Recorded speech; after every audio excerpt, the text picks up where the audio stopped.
गांव में fashion show. शहर की फैशन डिजाइनर रितु की शादी गांव के जमींदार शेर सिंह से हो जाती है। लेकिन शहरी कामकाजी रितु का गांव में मन नहीं लगता। क्या सासू माँ, ये गांव में तो कुछ नहीं है, मेरा दिल ही नहीं लगता यहाँ, क्या करूं मैं। अरे बेटा, जहाँ पति का कारोबार बीवी तो वही अच्छी लगती है ना। अब हम लोग इतने पैसे वाले हैं कि गांव में मेरे बेटे लायक लड़की ही नहीं मिली। अरे माँ, मैं तो ये बोल रही हूँ कि क्या करूं जिससे मेरा थोड़ा दिल लगे।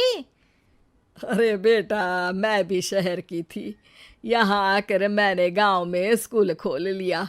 बच्चों को पढ़ाती थी तो मन लग जाता था। तू भी कुछ देख ले जिससे गांव की बहू बेटियों का भला हो जाए और तेरे जमींदार ससुर जी का नाम भी हो जाए। रितु क्या करती? फैशन डिजाइनिंग वाले कपड़ों को गांव की औरतों पर कैसे ट्राई करती। लेकिन एक दिन, अरे क्या बात है डार्लिंग, बड़ी जल्दी उठ गई। और ये हाथ में फेविकॉल और कागज, कहाँ जा रही हो?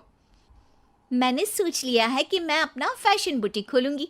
गांव की औरतों को सजा धजा कर फैशन शो करूंगी और यहाँ की औरतों को भी शहर के फैशन से वाकिफ करवाऊंगी।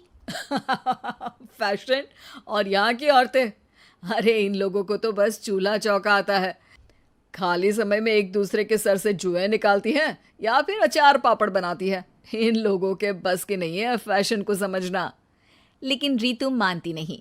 वो पूरे गांव में पोस्टर चिपका देती है कि किसी को भी नए डिजाइन के कपड़े पहनने का शौक है तो जल्दी जमींदार की बहू से मिले।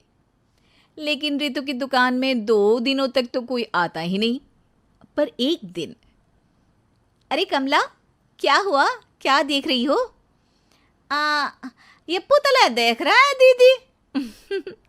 क्या दिख रहा है इसमें ऐसा? अब देखो तो दीदी, ये पुतला मेरे जैसा ही है ना, पतला दुबला लंबा, बस मैं काली और ये गोरा। तू ये बता, इस पुतले के कपड़े तुझे कैसे लग रहे हैं? अरे कपड़े तो बहुत ही सुंदर है दीदी, लेकिन तू ना बस कल इसी समय आ जाना और अपने जैसी 2-3 और को भी ले आना। अगले दिन कमला 2 लड़कियों को लेकर आ जाती है। रितु उन लोगों को अपने हाथ के सिले कपड़े पहनाती है और घर भेज देती है।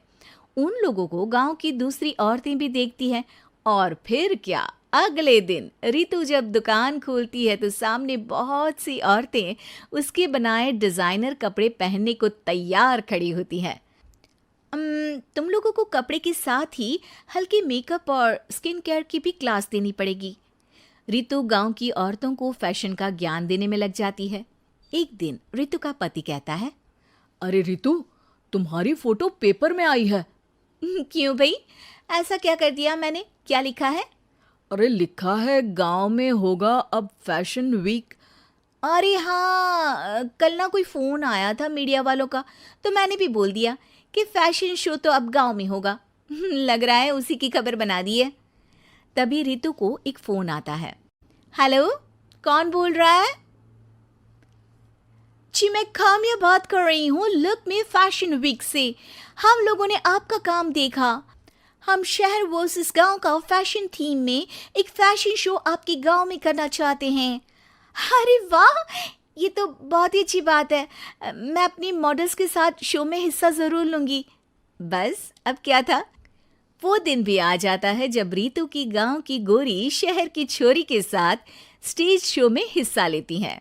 शो के बाद, अरे आपकी वो जो कलेक्शन है ना, मैं उसकी पूरी सीरीज खरीदना चाहती हूँ। सच में आपने वो कपड़े डिजाइन करे जो आज के लोग आसानी से घर और बाजार में पहन सकते हैं। और बजट में भी है। हम भारतीयों के लिए तो ये डिजाइन बेस्ट है जी। वैसे आपने क्या सोचकर ये कपड़े बनाए और आप इसे कितना आगे और लेकर जाना चाहती हैं? औरतें और फैशन एक दूसरे के पर्यायवाची है, तो ये किसने कहा कि गांव की औरतों को डिजाइनर कपड़े पहनने का हक नहीं? मेरा मानना है कि शौक सभी औरतों में होता है। ज़रूरत है तो बस उसे जगाने की, उनके हिसाब और बजट के कपड़ों की, जो मैंने बनाए और सबको पसंद भी आए। अब रितु का गांव हर जगह प्रसिद्ध है, ना सिर्फ रितु के लिए बल्कि वहाँ की औरतों की फैशन के लिए भी।